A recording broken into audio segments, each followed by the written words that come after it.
দর্শক আমন্ত্রণ সকাল ৯টার নিউজে, সাথে আছি আমি তাসলিমা তিথি। কয়েক দফা পিছিয়ে আজ অবশেষে অনুষ্ঠিত হতে যাচ্ছে জগন্নাথ বিশ্ববিদ্যালয় কেন্দ্রীয় শিক্ষার্থী সংসদ ও হল সংসদ নির্বাচন। মঙ্গলবার সকাল 8:30 থেকে শুরু হয়ে বিকেল 3টা পর্যন্ত চলবে ভোট গ্রহণ। যক্ষ নির্বাচনে কেন্দ্রীয় সংসদের জন্য 38টি এবং হল সংসদের জন্য একটি ভোট কেন্দ্র নির্ধারণ করা হয়েছে। নির্বাচনে প্রতি 100 জন শিক্ষার্থীর জন্য একটি করে ভোট গ্রহণ বুথ থাকবে। ভোট গ্রহণ শেষে 6টি ওএমআর মেশিনের মাধ্যমে ভোট গণনা করা হবে। এর আগে 2 দফা পিছিয়ে জগন্নাথ বিশ্ববিদ্যালয় কেন্দ্রীয় শিক্ষার্থী সংসদ এবং হল সংসদ নির্বাচনের নতুন তারিখ ঘোষণা করা বিগত বছরের 30 ডিসেম্বর। এদিন নির্বাচন শুরুর ঠিক আগ মুহূর্তে ভোর 6টায় চিকিৎসাধীন অবস্থায় মৃত্যুবরণ করেন বিএনপি চেয়ারপারসন বেগম খালেদা জিয়া। এর প্রেক্ষিতে জরুরি সিন্ডিকেট সভায় নির্বাচন স্থগিত করা হয়। এরপর দিনভর শিক্ষার্থীদের আন্দোলনের মুখে ফের জরুরি সিন্ডিকেট সভা ডেকে 6 জানুয়ারি নির্বাচনের নতুন তারিখ ঘোষণা করা হয়।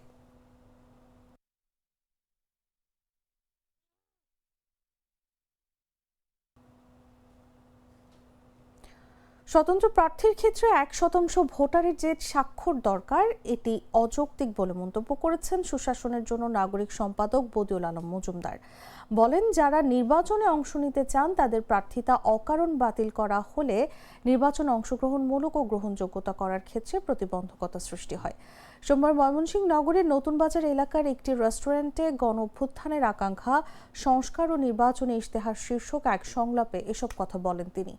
এ সময় প্রশাসন ও আইন শৃঙ্খলা রক্ষাকারী বাহিনী নিরপেক্ষভাবে ভূমিকা পালনের বিষয়টি সরকার ও নির্বাচন কমিশন নিশ্চিত করবে বলে আশা ব্যক্ত করেন তিনি। কথা তো সত্য, গত 15-16 বছরে ব্যাপক দলীয়করণ হয়েছে, যদিও দলীয়করণ অনেক আগেই শুরু হয়েছে এবং এই দলীয়করণের ফলে আমাদের প্রশাসনিক কর্মকর্তারা আমাদের আইনশৃঙ্খলা রক্ষাকারী বাহিনীর দলীয় সেই সদস্যতে পরিণত হয়েছে, দলের স্বার্থে রক্ষা করেছে। তো এর থেকে পরিত্রাণ পাওয়াটা সহজ নয়। তবে আমি আশা করব, যেহেতু আমাদের এটা এখন নির্বাচনটা হচ্ছে অন্তর্বর্তীকালীন সরকারের অধীনে, এটা একটা দল নিরপেক্ষ সরকার, তো আমি আশা করব যে নির্বাচন কমিশন এবং সরকার নিশ্চিত করতে পারবে যাতে প্রশাসন এবং আইনশৃঙ্খলা রক্ষাকারী বাহিনী নিরপেক্ষভাবে ভূমিকা পালন করে। কারণ এই নির্বাচনটা অত্যন্ত গুরুত্বপূর্ণ। এই নির্বাচনের মাধ্যমে আমাদের একটা ভবিষ্যতের গণতান্ত্রিক ভিত প্রস্তুতের জন্য একটা পদক্ষেপ, গুরুত্বপূর্ণ পদক্ষেপ। আমি বলি এটা ফাউন্ডেশনাল ইলেকশন, গণতন্ত্রের ফাউন্ডেশন সৃষ্টি করবে। তাই এই নির্বাচনটা সুষ্ঠু হওয়া দরকার। তীব্র শীতে কিশোরগঞ্জের ভৈরবে বেড়েছে শীতকালীন রোগের প্রাদুর্ভাব। হাসপাতালে চিকিৎসা নিতে ভিড় করছে রোগীরা। প্রতিদিনই জ্বর, সর্দি, কাশি, শ্বাসকষ্ট ও নিউমোনিয়া সহ বিভিন্ন রোগ নিয়ে উপজেলা স্বাস্থ্য কমপ্লেক্স হাসপাতালে ভর্তি হচ্ছেন রোগীরা। হাসপাতাল সূত্রে জানা যায়, গড়ে প্রতিদিন শুধুমাত্র উপজেলা স্বাস্থ্য কমপ্লেক্স হাসপাতালে আন্তঃবিভাগ ও বহির্বিভাগে 1000 মানুষ স্বাস্থ্যসেবা নিচ্ছেন।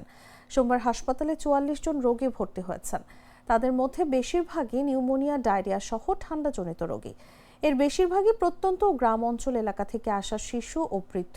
সন্ধ্যা থেকে সকাল পর্যন্ত বইছে হিমেল বাতাস, তার সাথে বেড়েছে শীতের তীব্রতা। এতে জ্বর, সর্দি, কাশি, শ্বাসকষ্ট ও নিউমোনিয়া রোগ নিয়ে হাসপাতালে ভর্তি হচ্ছেন রোগীরা। এছাড়া ঠান্ডাজনিত রোগের বাইরে কারো কারো দেখা দিয়েছে ডায়রিয়া ও চর্মরোগ। সেই সঙ্গে পাল্লা দিয়ে বাড়ছে বহির্বিভাগের রোগীর চাপ। এমত অবস্থায় কাঙ্ক্ষিত সেবা না পেয়ে ক্ষোভ প্রকাশ করেছেন রোগী ও স্বজনরা। এইবার আমাদের দেশে প্রচন্ড শীত পড়েছে এবং এই শীতের মধ্যে যে সকল রোগগুলো সাধারণত বেড়ে থাকে, যেমন ঠান্ডা, সর্দি, কাশি, নিউমোনিয়া, এছাড়া চর্মরোগ, এগুলো বেশ বেড়ে গেছে। আমাদের হসপিটালে প্রতিদিনই আউটডোরে অসংখ্য রোগী এসে ভিড় জমাচ্ছে। নিয়মিত যে ধরনের রোগী আসে তার চেয়েও বেশি রোগী আসছে। এছাড়া আমাদের যারা শিশুরা আছে, বিশেষ করে গ্রাম অঞ্চলে যাদের বাড়ি ঘরের কুড়ে ঘর কিংবা টিনের বেড়া, এই ধরনের শিশুরা বেশি আক্রান্ত হচ্ছে ঠান্ডা, সর্দি এবং নিউমোনিয়া সহ জটিল রোগে আক্রান্ত হচ্ছে। এছাড়া আমাদের যারা বয়স্ক রোগী আছে, শ্বাসকষ্টের রোগী, যেমন সিওপিডি বা অ্যাজমা, তারা এই শীতে বেশি অসুস্থ হয়ে পড়ছে এবং আমাদের হসপিটালে পুরুষ ওয়ার্ডে বিশেষ করে সম্পূর্ণ ওয়ার্ড ভর্তি। শীতের দাপটে শেরপুরের ফুটপাতের দোকানগুলোতে বেড়ে গেছে গরম কাপড়ের বেচাকেনাও। জেলা শহরের সন্ধ্যার পর থেকে মধ্যরাত পর্যন্ত বিভিন্ন মোড়ের ফুটপাতগুলোতে বসছে পুরনো গরম কাপড়ের দোকান। শহরের বড় শোরুমগুলোর চেয়ে ফুটপাতের দোকানে বেশি ভিড় জমাচ্ছেন ক্রেতারা। বিভিন্ন শ্রেণী পেশার লোকজন ভিড় জমিয়েছেন এসব দোকানে। দোকানে সোয়েটার, জ্যাকেট, কানটুপি, মাফলার, হুডি, প্যান্ট সহ নানা ধরনের শীতের পোশাক পাওয়া যাচ্ছে। আর দোকানগুলোতে মানভেদে বড়দের কাপড়ের দাম 100 থেকে 1000 টাকা পর্যন্ত এবং শিশুদের জন্য বিভিন্ন ধরনের শীত বস্ত্র মিলছে 50 থেকে 300 টাকার মধ্যে।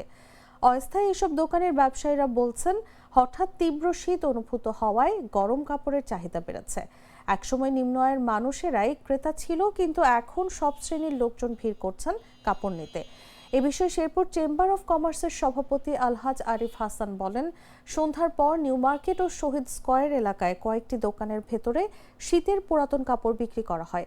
শীতের প্রকোপ বাড়ায় এখন বিক্রিও জমজমাট। আবার বাইরে ফুটপাতে, ভ্যানেও এসব কাপড় বিক্রি হচ্ছে।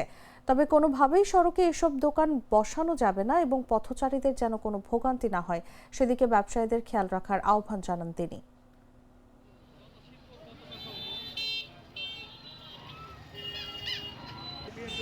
Mr. Noodle, amazing taste. গাইবান্ধার সুন্দরগঞ্জে কসিম বাজার এলাকা থেকে একটি অসুস্থ বিপন্ন প্রজাতির হিমালয়ান গৃধিনী শকুন উদ্ধার করা হয়েছে। সোমবার দুপুরে শিক্ষার্থীদের পরিবেশবাদী সংগঠন team for energy and environmental research বন বিভাগের সহায়তায় শকুনটিকে উদ্ধার করে। পরে শকুনটিকে রংপুর বন বিভাগের কাছে তারা হস্তান্তর করেন। স্থানীয় সূত্রে জানা গেছে, রোববার সকালের দিকে সুন্দরগঞ্জ উপজেলার সিচা কসিম বাজার এলাকার বাসিন্দা আমিন হোসেন শকুনটিকে অসুস্থ অবস্থায় পড়ে থাকতে দেখেন। সোমবার সকালে খবর পেয়ে তীর গাইবান্ধা সরকারি কলেজ শাখার একটি প্রতিনিধি দল ঘটনাস্থলে পৌঁছায়। তারা স্থানীয়দের সহায়তায় শকুনটিকে উদ্ধার করে প্রথমে গাইবান্ধা বন বিভাগে নিয়ে যান এবং প্রাথমিক চিকিৎসা প্রদান করেন। কিশোরগঞ্জের কটিয়াদী উপজেলায় গ্রাম বাংলার ঐতিহ্যবাহী ঘোড়দৌড় প্রতিযোগিতা অনুষ্ঠিত হয়েছে। প্রতিযোগিতা দেখতে হাজারো মানুষের ভিড় জমে। সোমবার বিকেলে উপজেলার চাঁদপুর ইউনিয়নের দুর্গাপুর এলাকার পতিত ফসলি জমিতে এলাকাবাসীর উদ্যোগে এই আয়োজন করা হয়। প্রতিযোগিতায় দেশের বিভিন্ন স্থান থেকে আসা মোট 14টি ঘোড়া অংশ নেয়। 3টি বিভাগে বিভক্ত হয়ে ঘোড়াগুলো দৌড়ে অংশগ্রহণ করে। প্রতিযোগিতার 3টি বিভাগে প্রথম স্থান অধিকার করেন কটিয়াদী উপজেলার বনগ্রামের রবিন মিয়া, দ্বিতীয় স্থান অধিকার করেন গাজীপুর জেলার কাপাসিয়া উপজেলার কাউসার এবং তৃতীয় স্থান অধিকার করেন কটিয়াদী উপজেলার মানিকখালীর সোহাগ।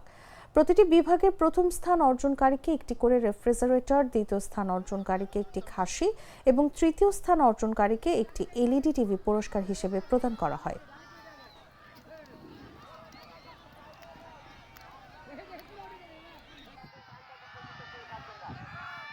আমাদের এখানে প্রতি বছরই এই ঐতিহ্যবাহী ঘোড়াদৌড় হয়। আমরা এখানে প্রতি বছরই দেখতে আসি, এখনো আসছি। এখানে আমরা অনেক মহিলারা এসেছি এবং অনেক পুরুষরা এসেছে। আমরা আমাদের বাচ্চা কাচ্চা নিয়ে দেখতে এসেছি। এই মেলাটা আমরা অনেক দিন থেকে দেখে যাচ্ছি, ছোটবেলা থেকে। এখন আমরা সবাই আনন্দ উপভোগ করতেছি। গ্রাম বাংলার ঐতিহ্যবাহী ঘোড়াদৌড় অনেক দূর থেকে এসেছি এবং প্রতি বছর এখানে ঘোড়াদৌড় হয়। হাজার হাজার মহিলা, পুরুষ, আমরা ঘোড়াদৌড় দেখলে আমরা অনেক আনন্দ পাই। এই জন্য আমরা অনেক দূর থেকে এসেছি। আমরা অনেক বিনোদন করি এটা নিয়ে, প্রতি বছরই হয়, যাতে এরকম আরো হয়, অন্য জায়গাও যাতে হয়, আমরা সবাই বিনোদন করতে পারি, এই আশাই করি। অনেক আনন্দ লাগতেছে, আমরা তারে ভাবে না হাসি ঘোড়াদৌড় দেখতে, তো বলা আমরা অনেক আনন্দ লাগারই কথা। বাচ্চারা নিয়ে আসছি, আরো ফ্যামিলিরা আসছে, অনেক তারা দেখতেছে। যেটা পশ্চিমা বিশ্বে খুবই আমি অনুভব করি। আমি গত কয়েক বছর আগে জার্মানিতে গিয়েছিলাম। জার্মানিতে ঘোড়ার উপরেই একটা স্টেডিয়াম আছে এবং ঘোড়ার উপর যে কত ধরনের কারুকার্য ওরা করতে পারে, অবিশ্বাস্য। দুধার চকলেটে একাকার হয়ে ওঠা প্রাণ লেয়ার সম্পর্কের মিষ্টি ম্যাজিক। জানাবো আন্তর্জাতিক সংবাদ।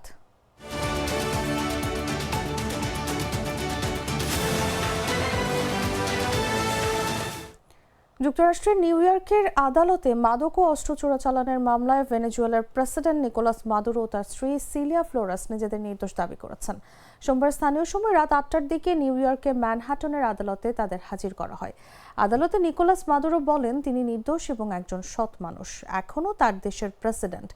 এদিকে মাদুরোর আইনজীবী জানিয়েছেন, বর্তমানে মাদুরো জামিনে মুক্তির জন্য আবেদন করছেন না, তবে ভবিষ্যতে এই বিষয়ে আবেদন করতে পারেন। মার্কিন একাধিক গণমাধ্যমের বরাতে এই তথ্য জানা গেছে। অন্যদিকে শুনানি নিয়ে আদালত আগামী 17 মার্চ মাদুরোর পরবর্তী হাজিরার দিন ধার্য করেন। তার মামলার বিচারক অ্যালভিন হেলারস্টাইন এই নির্দেশ দিয়েছেন।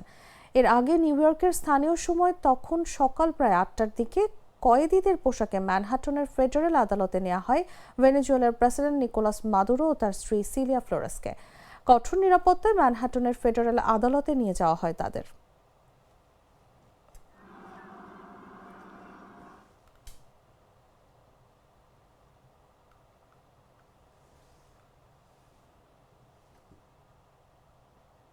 সংবাদ শেষ করব খেলার খবর জানিয়ে।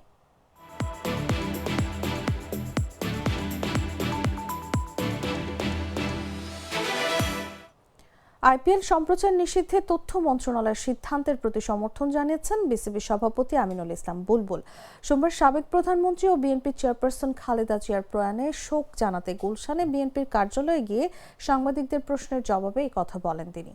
আমিনুল ইসলাম বলেন, এটা ভারতের ঘরোয়া ক্রিকেট দেখাবে নাকি দেখাবে না এটা সরকারের সিদ্ধান্ত, তবে সরকার যে সিদ্ধান্ত নিয়েছে তা সমর্থন করেন তারা। বাংলাদেশের নেওয়া এই সিদ্ধান্ত ভারতের সঙ্গে ক্রিকেটীয় সম্পর্ক নষ্ট করতে পারে কিনা এমন প্রশ্নের জবাবে আমিনুল ইসলাম ব্যাখ্যা দেন, দুই দেশের সিরিজ বা বিশ্বকাপে খেলা অন্য বিষয় আর বিশ্বকাপের নিরাপত্তা ইস্যু আলাদা বিষয়। আপাতত আমরা শুধু বিশ্বকাপের বিষয়টি নিয়েই চিন্তা করছেন বলেও জানান বিসিবি সভাপতি।